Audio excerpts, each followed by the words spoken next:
What's happening, guys? JR Raymond back again, coming to you from Bowler X Pro Shop and Training Center inside Waterford Lanes. And today, I'm actually going to talk to you about the core of a bowling ball a little bit, because I had a lot of people after we discussed how the core changes and how a layout can change and whatnot.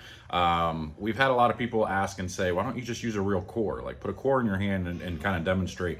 And I'm going to try to do that a little bit, because before, I talked about how the when you're laying the ball out, like say that this is the top of the core and you're putting your fingers there, and this is the pin, so let's just say that's the pin right there. You're putting your fingers there, and then when you rotate the ball, like it's going to rotate this way until it finds its way to a stable layout, like, or to a stable roll, just like this, where it finally finds its way to roll forward, just like that, at the optimal axis that it needs.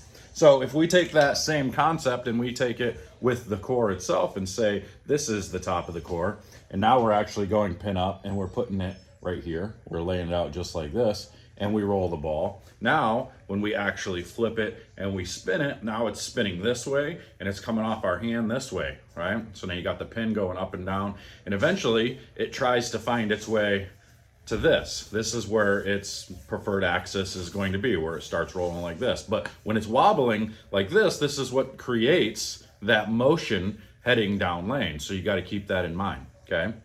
So now if I take this again, instead of going pin up, we go like, and we transition and we switch this to where we go way over here. Now the pin's on the other side of the fingers. And now when I roll and my hand is in the ball this way and I roll it, now it's flip-flopping with that towards the side a little bit more, and then and this has to actually find its way back this way, and then it starts to find its way back this way, all the way until it gets to here, right? Because it's trying to find that preferred spin again. So it's not going to just keep flopping like this all the way down. That's how these cores change motion. They're flopping, and then they're trying to get to where they're actually stable rolling down lane.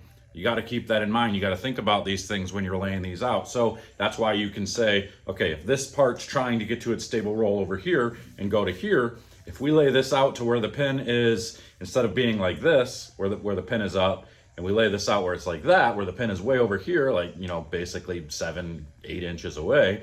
Now, instead of flaring and trying to go all the way back to this way, it just says, nope, I'm just going to go bloop just to here, and it's going to roll that way. So it almost actually inverts. So if you start it like this, you think it's going to wobble just a little bit, but then it's going to invert flare and go backwards this way, rather than wobbling this way and then trying to find its way all the way back around like it was before. So pay attention to these things, because it makes a big difference when you lay these things out. And it's the same thing, like if you go pin down, you're going like this with the pin down below in the bridge. Now, as you roll and you flip and you roll the ball, it's the same type of thing.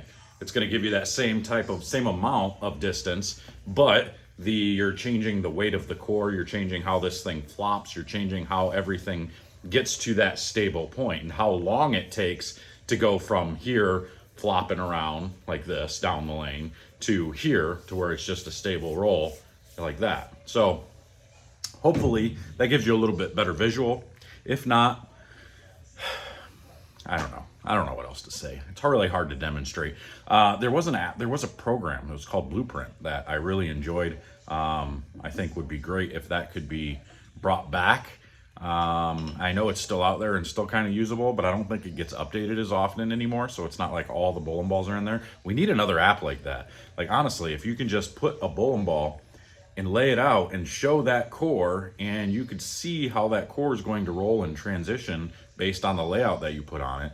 Could you imagine the use you could get out of an app like that or something?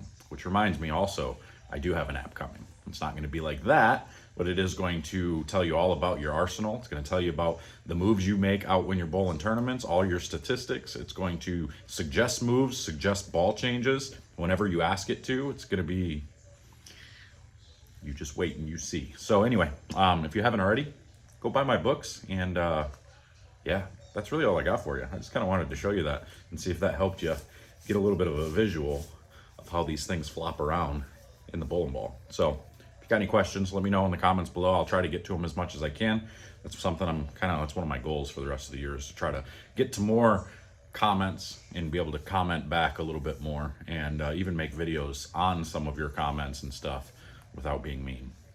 It's the whole not being mean thing that I have a hard time with, but I'm trying, okay? Give me a break. Anyway, that's all I got. I'm out of here. We'll see you guys later.